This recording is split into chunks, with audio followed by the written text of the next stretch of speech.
Hi, it's me, Sammy, here. Now, for the third time, I'm going to attempt to go live on what I feel like is a really important, serious topic. So, this topic, which is essentially me spitballing what could actually happen if 1 million federal employees are laid off and sent into the workforce.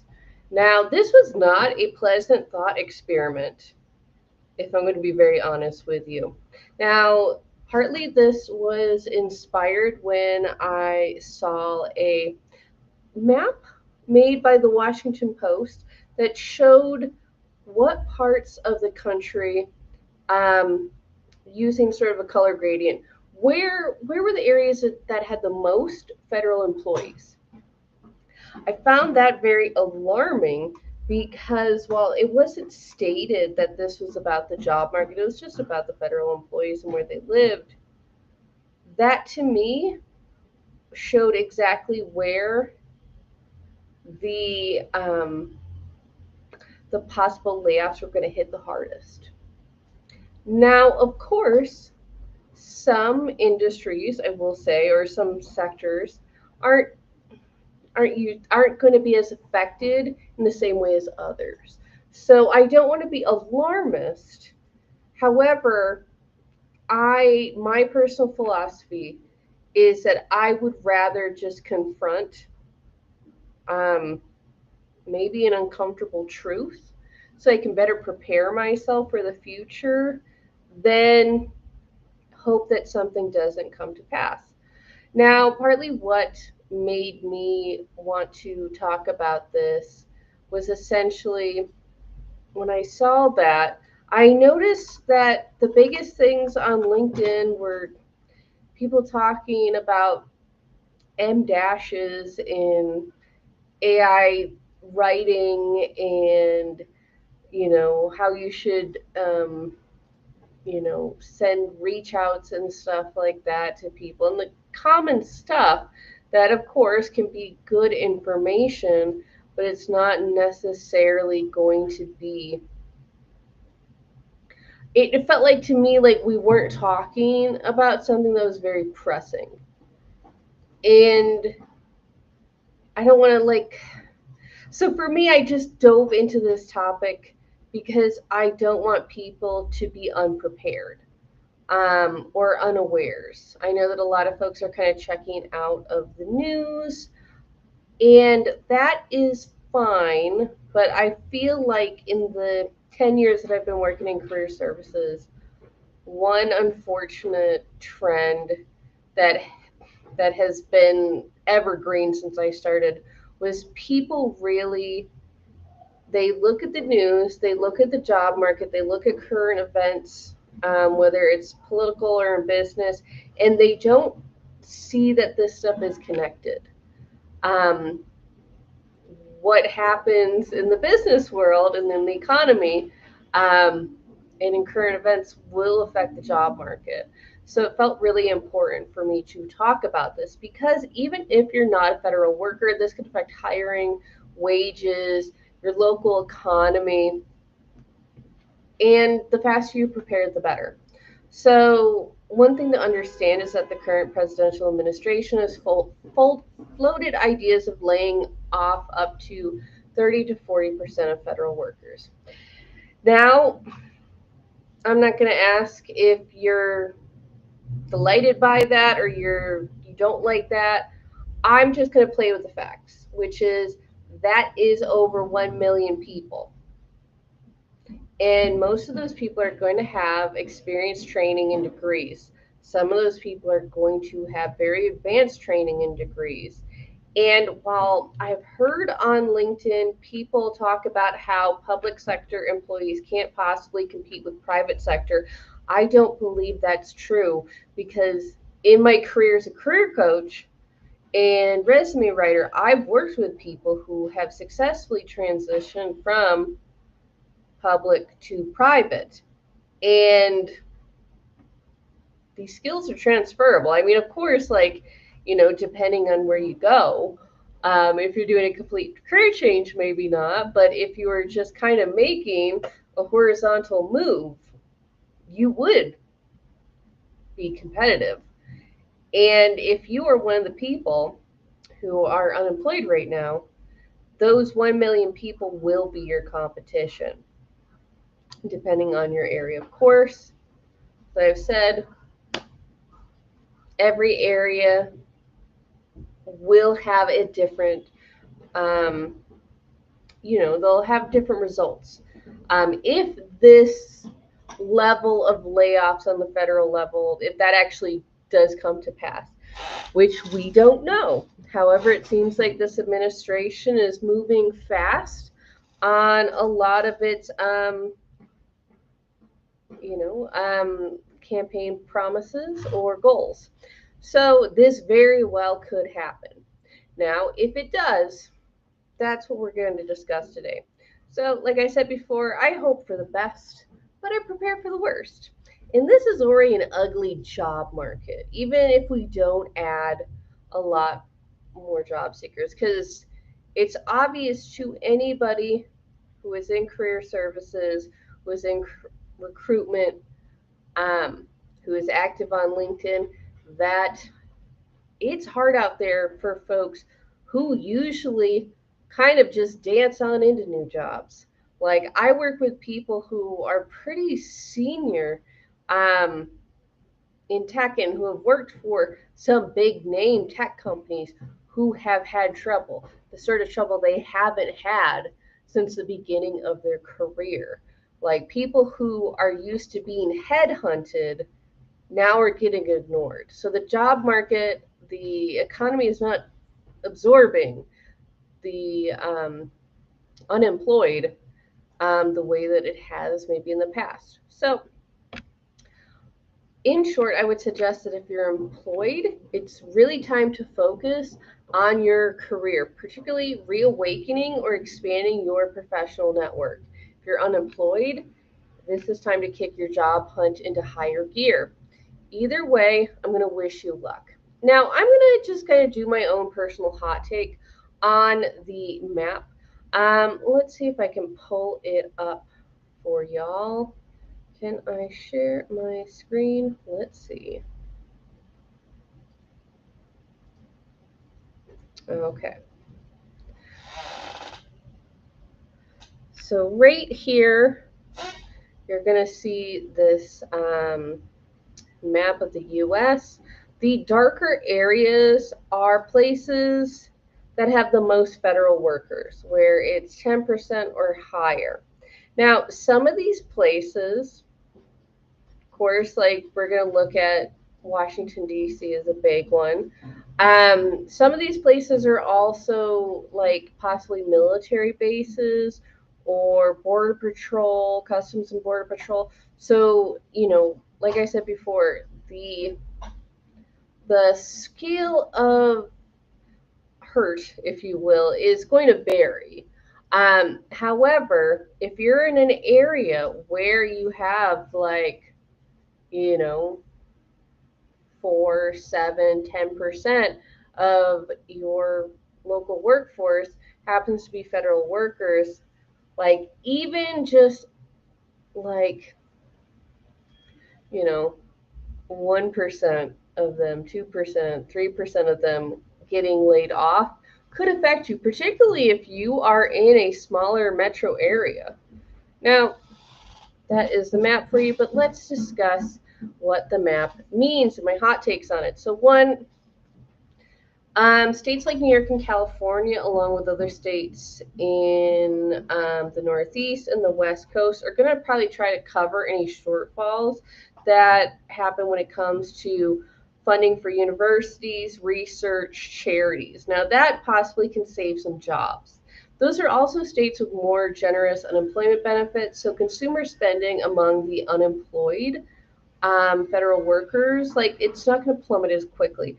Now, I'm going to talk about consumer spending quite a bit in this talk, and that is not because I'm like rah rah buy a bunch of stuff. It's because a lot of our jobs rely on other people buying goods and services from us.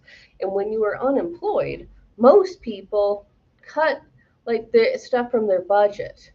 So if you are working in a field or for a company where the goods and services you produce could be considered luxuries or unessential, you're going to possibly lose some customers, at least until those customers get into work. Now, let's go kind of like across the country. So, some other university and healthcare hubs in these states, like let's say Boston, New York City, San Francisco, they'll see some funding loss, but you're not going to see the big collapse. However, some blue states like Illinois, which has some pension issues, may struggle to help displaced workers. The cities that can absorb more workers will bounce back quicker. Now, unfortunately, rural areas generally can't absorb that many unemployed. So, in my opinion, states that are in the southeast or the Midwest could be hit hardest because they won't have as many metro areas or public benefits to fall back on. Many of these are also like what are called right to work states, which tend to have weaker worker protections, which can mean faster layoffs and fewer rehiring incentives. And since many of these are Republican led, um, many of those sort of governors tend to reject federal aid relief measures, even if they're offered. So if they don't take relief, any offered relief, that's always saying like if it's offered, then local economies could tank faster. Now, some of these states might request aid if economic conditions worsen. So you don't know. Um, People might talk tough, but when they are facing reelection and their constituents, um, you know, are feeling the pinch, people might change their mind. But politics aside, some states are just going to be simply better equipped to handle mass layoffs than others. And of course, that response is going to depend on budget reserves, unemployment funding, and the diversification of the local economies. So, I will say that one sector of the federal workforce is going to be buffeted in many ways from the storm, and that's going to be um, defense, customs and border patrol. So, if you're in an area that has abundance of military bases and active military personnel, that could be a lifeline in this theoretical layoff storm. So it's just because defense contracts are unlikely to be slashed significantly under a conservative administration, at least historically speaking. Um, so these private sector contracting jobs in military adjacent industries may survive as well. However, we don't know. Some things could be privatized. Some federal departments in the defense, law enforcement, customs, and border patrol, they could go under fire. I've read about layoffs at Veterans Affairs Department. So there could be still some changes, even in these historically relatively protected industries. So, with that out of the way, I'd like to address some likely outcomes. When I say this, keep in mind, none of this has come to pass. This is just some forecasting, but I think it behooves us to be prepared. So, government contractors, and that could be in defense, cybersecurity, AI, might hire ex federal workers, but possibly at lower wages. Industries that rely on cheap labor, so that could be warehousing, logistics, the gig economy, could see an influx of overqualified job seekers willing to take lower paying jobs. Some companies may benefit from a surge of highly skilled job seekers. That could be like tech, finance, logistics, defense, those sort of fields, while others, and I'm thinking really small businesses, restaurants, retail, they may delay hiring just due to economic uncertainty. Like people can't afford to go to Chili's, they're not going to hire more waitresses. Now, the pandemic really normalized remote work, and highly educated federal employees, like let's say policy analysts, IT, data science, may compete for remote private sector jobs, particularly if these folks are in areas where like there's not as many job openings for these sort of highly skilled or niche trades. So they might, especially if they bought a house or something like that, they might look for remote jobs first before they decide to move somewhere. Now, I've mentioned how rural areas could be highly affected, but keep in mind that not every laid off worker will stay put, even if they can't sell their house. So there could be more movement. So it's very possible that if you are, you know, in an area that has um, maybe buffeted the storm and stuff like that, where people will move there because, you know, things are doing better. So keep that in mind that these things are going to be moving more than maybe we might want them to. Because just my final thought, and I hate this because when I was doing my research, I was like, I want to have a clear answer. I want something to be clear cut. But the effects of this are going to be uneven. Oh, I got mosquitoes. Will be uneven and unpredictable, like the mosquito that's in my office. And the key takeaway that it's not going to be uniform, the effect. Some areas are going to be recover quickly than others. Others will experience a slow and maybe painful economic downturn. And the who gets hit the hardest list will change depending on who steps up to help. Now, you might be wondering why any of this is material. It's just politics, right? As I said before, the economy is interconnected. So if you are in DC, in a commuter town, you serve consumers, expect a ripple effect. Your customer base could shrink by 10 to 15%. Many, if not all, will change their budgets. So that's going to be more than just fewer lattes. It's going to be fewer people buying houses, fewer people going to restaurants, cutting back on non essentials.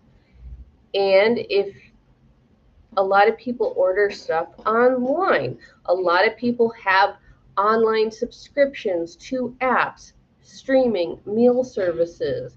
A lot of these federal employees are like smack dab in the middle class. So there is a possibility for folks who work for companies that provide goods and services towards this demographic.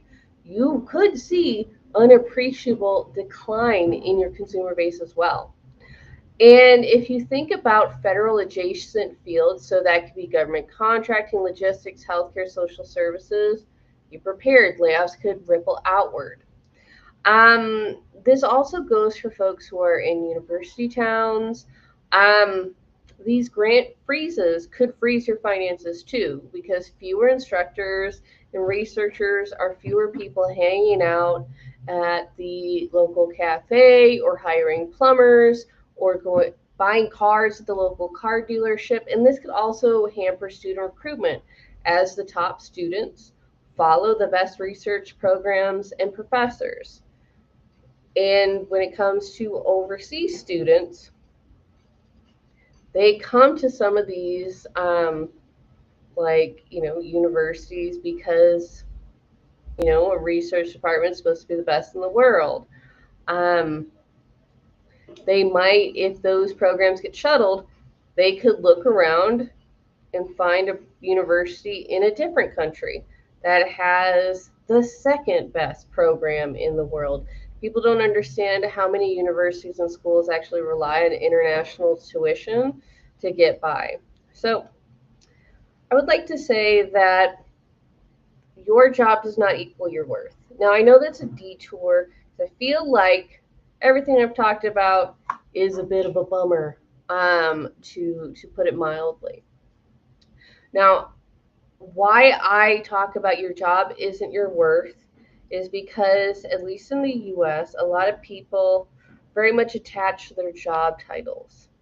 They are what they do. You are not, actually. Just so you know, because when people get laid off, they often feel a real keen loss of identity. That is something that, as a career coach, where I do counsel people. I've had training in motivational interviewing, trauma informed care, because so many of my clients, while they ask for a resume review or interview prep, what they really need much of the time is motivation, inspiration, somebody to be a caring ear, someone to listen to them, someone to help them deal with the grief that often happens. Particularly if you feel like you're laid off and it does not have much to do with your actual performance. So, I will say that, and maybe this is the jaded millennial in me, but job security, it's been a myth, in my adult lifetime. Maybe last century things were different, but I firmly believe that every job is temporary. So when you are thinking about your career, instead of seeing yourself as an employee, see yourself as an independent contractor in some ways. You happen to have a W 2 job, but you work for you. Your career is your business. The company pays you, but it doesn't own you. Besides, companies don't hesitate to lay people off nowadays. If they feel like they want to impress, um, shareholders, they might do a run of layoffs. And then a couple months later, they'll turn around and have a hiring bonanza. I've seen it again and again in the tech and startup world. So don't think that loyalty will protect your jobs. Employers can and will cut cost when needed or not needed. Some of these layoffs, they aren't tied to the fact that the company was losing profitability. Sometimes it was just to boost up, um, share prices. There's, at least, like when I look at the layoffs at Meta, a lot of those layoffs started happening pretty soon after, it was reported in news outlets that Zuckerberg's big idea, the metaverse, wasn't really going anywhere. That his actions in promoting the metaverse, actually led to significant losses. And that made stock prices go down. And then he announced a bunch of layoffs, called people low performers, which I can tell you, as someone who's helped people prepare for a Facebook, interview process, you can't be a low performer and get in there. They demand too much. They ask for too much. So he did that, and then stock prices go up. So you could be a sacrificial lamb for the sake of good press. Now, I'm not saying to panic. I'm not saying to be jaded. I'm not saying to be angry. I mean, how you feel is up to you. I'm telling you to think about job security as not that it's not about staying at one company. It's about staying employable. And the most successful professionals are always thinking about their next move, even if they're happy in their current job. Because you never know what could happen. I don't want you caught unawares. And this goes double for people who maybe never had problems finding a job before, because I work with a lot of those folks. They never had problems finding a job in their life, except for in the last 2 years or so. Don't assume that your next job hunt will be easier. Now, if you're concerned by all the stuff that I'm talking about, maybe you think that your area might be affected by these federal layoffs, maybe you feel strongly about this topic, you can use this app called Five Calls. Now it's fivecalls.org. You can also download it onto your iPhone or Android phone, and you can reach out to your local representatives to tell them about your concerns. I say that because I want you to be empowered, because when you feel defeated, that means that you're not actively doing things for yourself. You can give up, people become bitter. So I really want you to think about how you can be empowered. And I also want you to have a plan. So, what could be your career action plan for 2024 and 2025? Because I started writing this and researching this last year. In fact, I did a webinar about the state of the job market, and how you can actually avoid job scams, ghost jobs, bot recruiters, and more. If you're interested in that webinar, reach out. I'll send you just like the recording, free. I don't need your email, it's fine. And I feel like I did that last month in the middle of January, and I feel like I did that too soon. Because things are moving quickly in the economy lately. But let's get into your action plan. As I said before, you should be sleeping on networking. As cliche as this sounds, your network is your net worth. People hire who they know. If you haven't reached out to former colleagues, industry connections, classmates, um, even you can think about personal connections.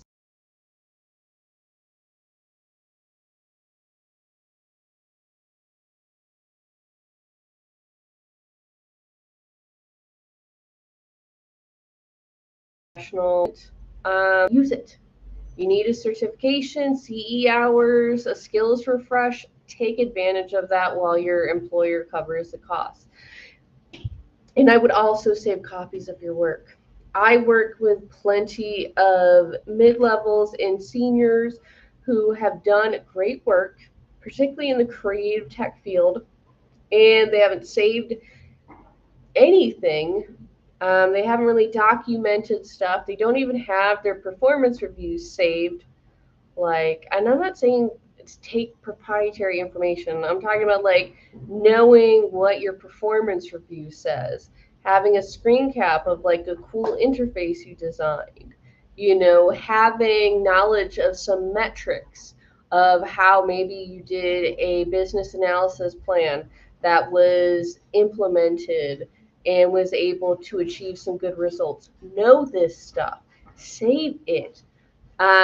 Save these wins that you've had in your career to an outside computer, to your personal computer or to your personal email or something like that, because your future you will thank you, because this is all good stuff to put in a portfolio or your resume. So those are some things that I really feel like are very important. Now, just like some more stuff for if you're currently employed, um, check out your resume and your LinkedIn profile. Update them while you still have the time and stability. I would also, like I said, start networking quietly. You don't need to announce that you're looking. And in fact, I wouldn't.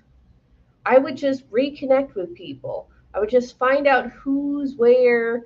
Like, and this is one. This is going to be nice because, well, there is what they call the loneliness epidemic. A lot of people are not having the same level of community that they had before. And during uncertain times, community is more important than ever. So just reaching out to folks is just good in and of itself. And then if you do need to look for work later in the future, it's going to feel a lot more comfortable and organic to reach out to these people to inquire if they know of any opportunities. Of course, if you're currently employed, build an emergency fund, pay down debt, make sure that if layoffs happen, you have like some breathing room. Now, if you are job hunting, double down on networking. People hire who they know, not just resumes. And of course, I will do a disclaimer. There are plenty of people who, cold apply to companies and get hired. Now, I would say it's always best if you're going to go that route, because not everybody's like, has the bandwidth or social stamina. There's plenty of reasons why maybe you've maxed out the amount of networking you can do and you need to cold apply to stuff. But make sure applying to company pages and not just to. Sorry about that. This mosquito has been bothering me all day. It's not very professional, but I do not want to get bit again. Okay, so like I said, apply to company pages. Don't always rely solely on job boards. Think of job boards as aggregators. Um, why? Because you can avoid a lot of ghost jobs, scam jobs, and just the debris of the job search world online if you just go straight to a company page. Um, then you also make sure that they're actually still hiring.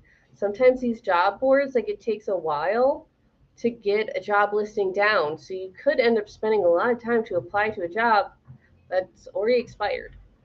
I would also suggest to diversify your job search. If there's any stable industries that you're interested in, um, like look there. Like if you're competitive, like let's say in healthcare IT or something like that, that could be a really good niche to be in. You could find, a lot more movement there than maybe applying to some really cool app that's actually not as essential as healthcare. So think about that kind of thing. And I would also, when it comes to diversifying your job search, try different techniques. Don't go to the same job boards. Don't go to just the same networking events. Don't do the same thing all the time.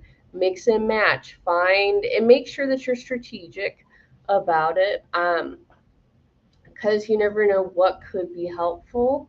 And as you experiment, you can find activities that feel a lot, more aligned with your personalities. And of course, if you're job hunting, I would prepare for a longer hunt than you expect. The average time to land a job, at least last year in the white collar field, from what I could tell, it seemed to be like 6 to 8 months. I've known of some people who are, top notch folks in their field, and they were out of work for a year. So you want to make sure that you're being savvy and you are mentally preparing yourself, because what gets job hunters is not necessarily the task that they have to do every day to look for work. It's the mental game of going for these jobs, having to keep yourself motivated, having to keep yourself inspired. That's what really gets people. Okay, so wish you good luck out there.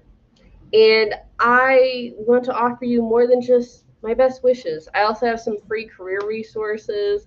I host a call like this every Thursday. Usually, I don't have so many interruptions and mosquitoes. Like I said before, there's like repairs going on my apartment, so at the mercy of those repairs. But anyway, I do this on Thursdays. It's a little lunch and learn session on a variety of topics. I also host a longer monthly masterclass for job seekers, career changers, and folks who want to stay on top of their careers. This month's masterclass is called Neurodivergent and Hired.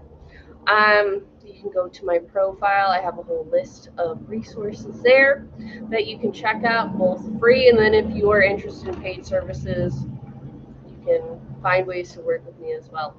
Um, Guys, I really hope all the things that I talked about, this like mental spitballing, this intellectual exercise of thinking about what could happen, does not happen.